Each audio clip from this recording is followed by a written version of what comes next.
ये कहानी उस वक्त के बाद की है जब जेक सुली और नेटेरी ने पेंडोरा के बाकी नावी के साथ मिलकर धरती से आए लोगों से अपने प्लेनेट को बचाने के लिए युद्ध किया और उन्हें हराकर वापस धरती पे जाने के लिए मजबूर कर दिया।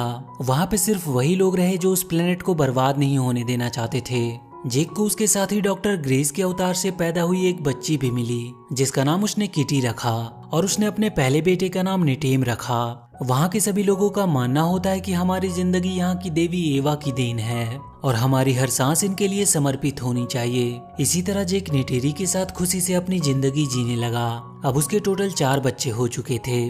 धरती के लोगों के वहाँ से चले जाने के बाद उन्हें वहाँ पर कर्नल का बेटा मिला जो काफी छोटा था और क्योंकि कर्नल अब मारा जा चुका था इसीलिए उन्होंने उस बच्चे को अपने साथ ही रखकर उसकी देखभाल की और उसका नाम उन्होंने स्पाइडर रखा। वो भी जेक के बच्चों के साथ ही खेला करता था और उन्हीं को वो अपना परिवार मानता था। लेकिन नेटेरी के लिए अब भी वो एक एलियन ही था जो कि उसके बाकी के बच्चों से हमेशा अलग ही रहेगा। जेक ने खुद ही अपने बच्चों को लड़ने और हथियार चलाने की कला भी सिखाई।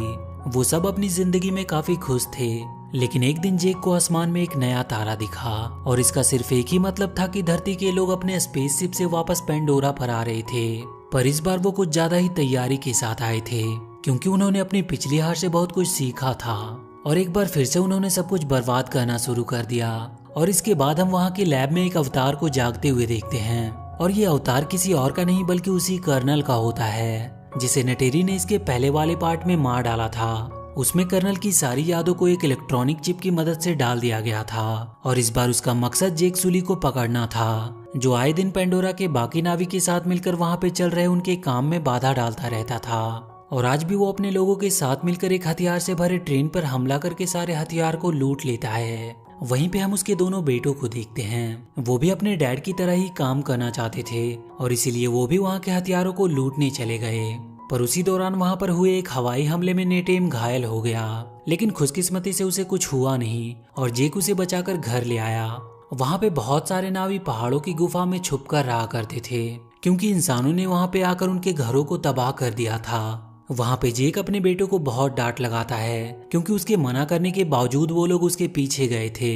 अब कर्नल और उसके बाकी के साथी अवतार एक बेस पे पहुंचते हैं। वहाँ की जनरल उसे बताती है कि जेक उनके लिए आए दिन मुसीबत बनता जा रहा है और अगर वो चाहते हैं कि पेंडोरा इंसानों के रहने के लायक भी बने तो उन्हें किसी भी हालत में जेक को पकड़ना ही होगा। इसके लिए उसकी आर्मी बहुत दिनों से कोशिश कर रही थी लेकिन उन पहाड़ों में उसे ढूंढना बहुत ही मुश्किल हो रहा था। कर्नल अपने साथियों के साथ उसकी तलाश करने के लिए जंगल में चला गया।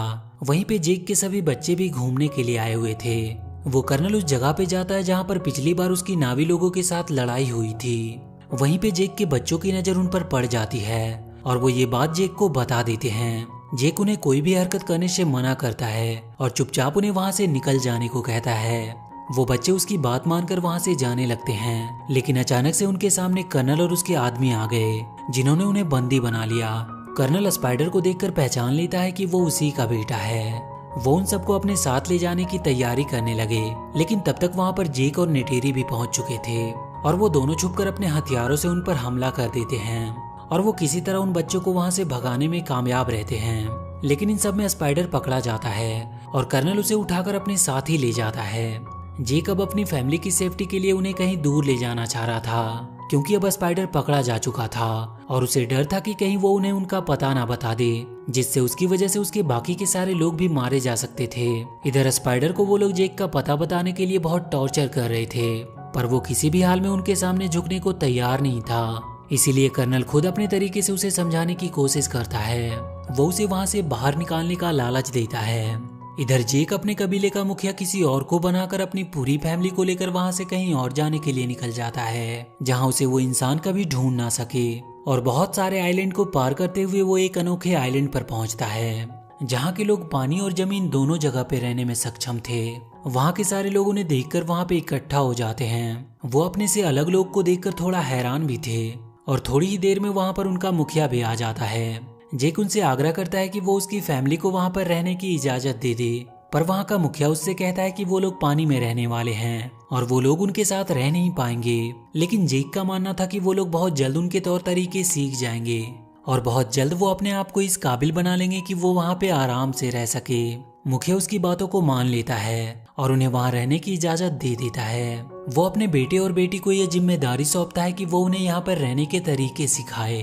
और उसी दिन से वो लोग उनके साथ पानी के अंदर रहने और वहाँ के क्रिएचर की सवारी करने की ट्रेनिंग शुरू कर देते हैं। सभी को शुरू में बहुत दिक्कत हो रही थी ज्यादा देर तक पानी के अंदर रहने में, लेकिन किटी पानी के अंदर बहुत ही आराम से रहना सीख गई थी। जेक भी वहाँ के मुखिया के साथ उन पानी में रहने वाले क्रिएचर की सवारी करने की ट्रेनिंग कर रहा था, पर उसे भी स्टार्टिंग में काफी दिक्कत हो रही थी। इधर कर्नल स्पाइडर को लेकर अपने लिए एक इकरान चुनने आया था ताकि वो पूरी तरह से एक नावी बन जाए, और बहुत ही जल्द वो एक इकरान को अपने लिए चुन लेता है। जेक के बच्चे भी धीरे धीरे सब कुछ वहाँ पर सीखने लगे थे। एक दिन मुखिया का बेटा और उसके दोस्त किटी की हरकतों का मजाक उड़ाते हैं, जिसकी वजह से उनकी किटी के भाई नेटेम और रॉक से लड़ाई हो जाती है। बाद में जेक अपने बेटे को समझाता है कि उन्हें वहाँ पर रहना है और इसीलिए वो सबसे दोस्ती बनाकर रखे।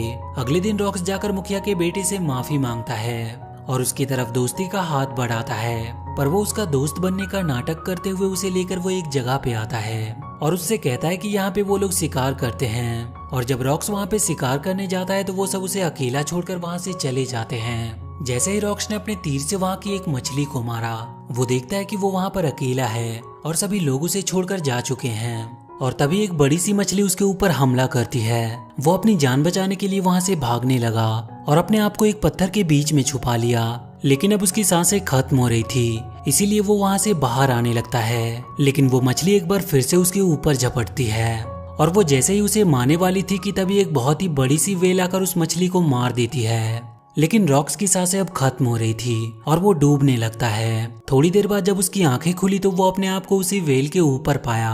वो उस वेल का शुक्रिया कर रहा था कि उसने उसकी जान बचाई। तभी वो देखता है कि उस वेल के फिन में एक लोहे की हुक फंसी हुई है और वो जाकर उस हुक को वहां से निकाल देता है। और अब ऐसा लग रहा था कि वो वेल उसे अपना दोस्त मानने लगा है। वो उसे लेकर उस आइलैंड पर पहुंचा देता है जहाँ पे सभी लोग रॉक्स को काफी देर से ढूंढ रहे थे। मुखिया अपने बेटे की गलती की सजा देने की बात करता है, लेकिन रॉक्स कहता है कि इसमें सारी गलती उसकी खुद की है। इस बात से अब वो लड़का भी उसका सच में दोस्त बन जाता है। अगले दिन रॉक्स सबको बताता है कि एक वेल ने उसकी जान बचाई, जिसका ऊपर का एक फिन कटा हुआ था। मुखिया की बेटी उसे तुरंत पहचान जाती है और वो बताती है कि उसे टुकून कहा जाता है, लेकिन जिसे उसने देखा उसका नाम पायाकन है, जिसे सबसे अलग और अकेला कर दिया गया क्योंकि लोगों का कहना था कि वो एक हत्यारा है जिसने कई सारे नावी को मारा था। लेकिन रॉक्स ये बात मानने को तैयार नहीं था क्योंकि उसने उसकी जान बचाई थी। वो वहां से सीधा पाइकन से मिलने गया और उससे पूछने लगा कि उसे सबसे अलग क्यों कर दिया गया। वो पाइकन उसे लेकर समुद्र की गहराइयों में चला गया। इधर कर्नल अपने साथियों के साथ जेक की खोज में था।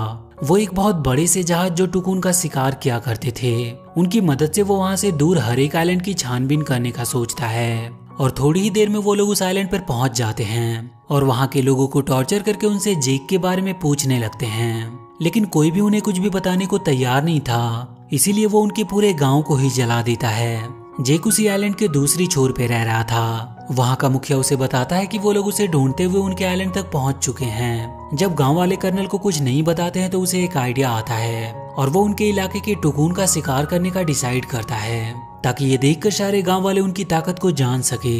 इधर रॉक्स पाइकन के साथ बॉन्ड बनाकर उसके बारे में जानता है कि उसे सबसे अलग क्यों किया गया। रॉक्स उसमें देख पाता है कि कैसे हंटर्स ने उन पर हमला किया था, जिसमें कई नावी और टुकून मारे गए, लेकिन सबने उसे ही किलर समझा।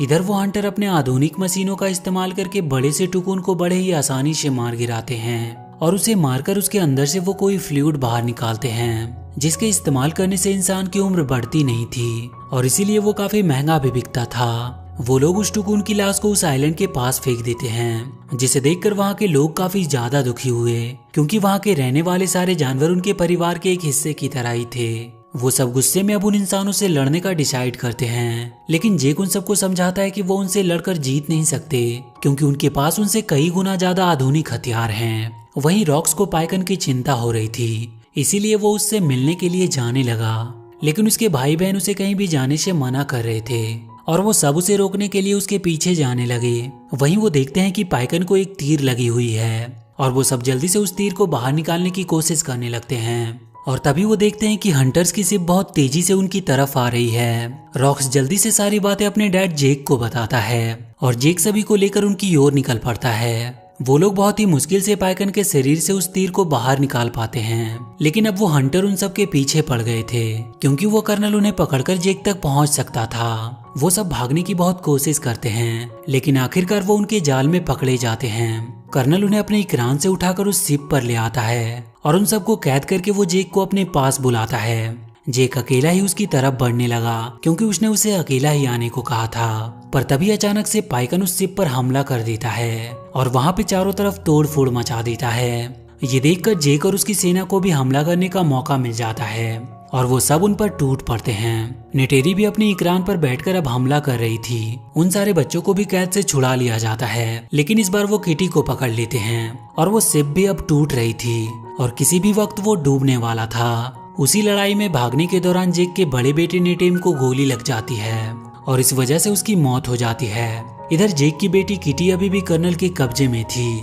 जेक और नेटेरी अब पूरे गुस्से में उसे मारने के लिए निकल पड़ते हैं और वहां शिप पे पहुंचते ही वो दोनों घायल शेर की तरह उन सब पर टूट पड़ते हैं और वो उन्हें बहुत ही बुरी मौत मारते हैं। लेकिन वो कर्नल किटी को चाकू की नोक पे रखकर जेक से उसका हथियार फेंकने को कहता है, लेकिन तभी नेटेरी स्पाइडर को पकड़कर उसे मारने की धमकी देती है, जिससे डरकर कर्नल किटी को छोड़ देता है। जेक सबको वहां से जाने का बोलकर खुद कर्नल से लड़ने लगता है, लेकिन अब वो शिप पूरी तरह से पलटने वाली थी, जिसकी वजह से वो सब शिप के अंदर ही फंसने लगते हैं। जेक आखिरकार किसी तरह कर्नल को मारकर वहीं पानी के अंदर फेंक देता है, लेकिन अब उसकी भी सांसें खत्म हो रही थी और उसे वहां से बाहर निकलने का कोई रास्ता भी नहीं मिल रहा था। इधर नेटेरी भी अपने सबसे छोटी बेटी के साथ उसी शिप में फंसी हुई थी क्योंकि उसे भी कहीं बाहर जाने का रास्ता दिखाई नहीं दे रहा था। तभी नेटेरी के पास किटी आती है जो उसे सही रास्ता दिखाकर बाहर ले आती है और जेक को उसका बेटा रॉक्स बाहर निकाल लाया।